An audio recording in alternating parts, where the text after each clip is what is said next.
kaya ikan, terus apa lagi?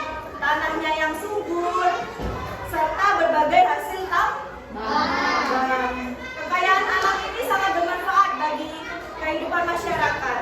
Hari ini kita akan mempelajari berbagai kekayaan alam di Indonesia dan manfaatnya bagi kehidupan. Tujuan pembelajaran ini yaitu untuk menjelaskan kondisi geografis Indonesia sebagai negara maritim dan agraris, mengidentifikasi kekayaan alam hayati dan non-hayati, menjelaskan manfaat sumber daya alam bagi kehidupan masyarakat, dan menganalisis dampak pemanfaatan sumber daya alam yang berlebihan. Sebelum itu, Bu Guru kasih pertanyaan kepada kalian. Mengapa Indonesia disebut sebagai negara maritim? Ayo, kenapa? Kenapa kok disebut sebagai negara maritim? Karena Indonesia mempunyai banyak pulau, lautannya yang luas. Apa saja kekayaan alam yang ada di sekitar tempat tinggal kalian? Apa saja, yuk? Air, tanah, terus tumbuhan, terus hewan, terus yang di sawah hasil pertanian, terus bahan tambang juga ya. Manfaatnya untuk apa? Manfaatnya sumber daya alam untuk apa? Manfaatnya untuk kita yang memenuhi kebutuhan hidup. Terus yang kedua, menjadi bahan baku industri. Terus menyediakan lapangan pekerjaan. Contohnya misalnya tambang.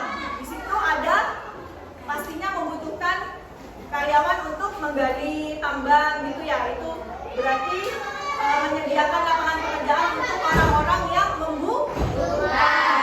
Terus mendukung pembangunan dan menjaga keseimbangan lingkungan dan ekosistem. Kalau kalian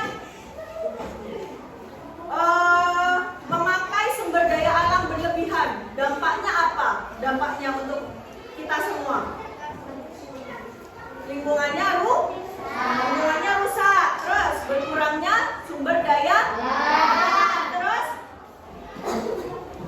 pencemaran udara dan air. Terus tanah juga. Terus hilangnya habitat makhluk hidup ya. Kalau kalian memakai sumber daya alam berlebihan ya seperti itu. Misalnya memakai air berlebihan, dibuang habis mandi terus gak dimatiin kerannya kan, terus keluar, itu berlebihan kan. Itu bisa berkurangnya air untuk kehidupan apa? Kehidupan hewan ya, ikan, seperti ikan. Manusia tidak bisa mandi. Kalau ikan kan tempat tinggalnya ikan kan di air ya. Terus apa lagi? Menyebabkan bencana alam seperti banjir, terus longsor. Sudah? Sekarang Bu Guru tanya ke kalian pernah melihat sawah? Melihat sawah. Sekarang kalian bikin kelompok terdiri dari 4 atau 3 orang ya. 4 atau 3 orang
hayati.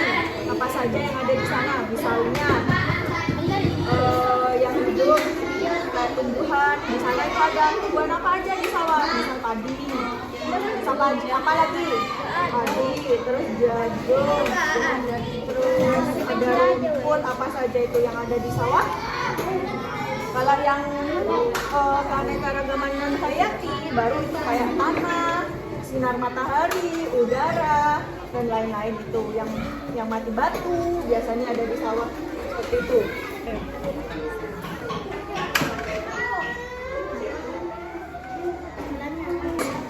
Yang ada di sawah, abiotik itu yang tidak hidup. Berarti yang ada di sawah yang tidak hidup apa saja? Ya, yang tidak hidup, padi kan tumbuhan hidup. Air, tanah, ayo tulis. Air, tanah, terus apa lagi yang tidak hidup yang ada di sawah?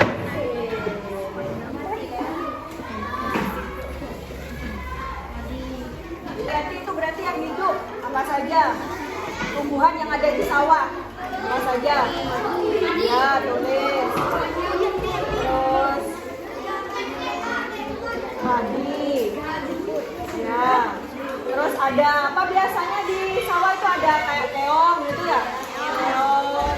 Terus hewannya apa saja? Tumbuhannya apa saja? Ditulis. Bahasa Indonesia apa? Ular. Iya kan? Ada ular. Nah ya, ini apa lagi yang hidup? Hewannya banyak di sana. Ada burung juga ada, burung. Terus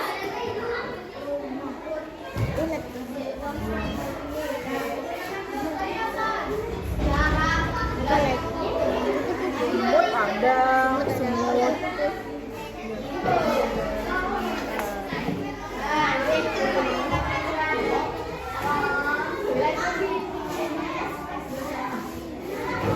Sudah selesai? Selesai. Oke, sekarang Bu Guru ingin 2 kelompok saja untuk mempresentasikan hasil kerjanya di depan teman kalian.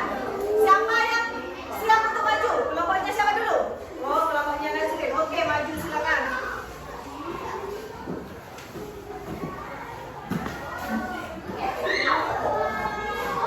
Tepuk tangan. Maju sini ya. Salam dulu Pak.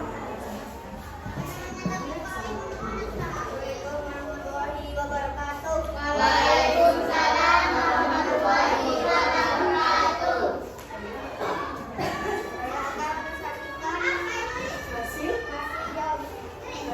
kerja. Terus?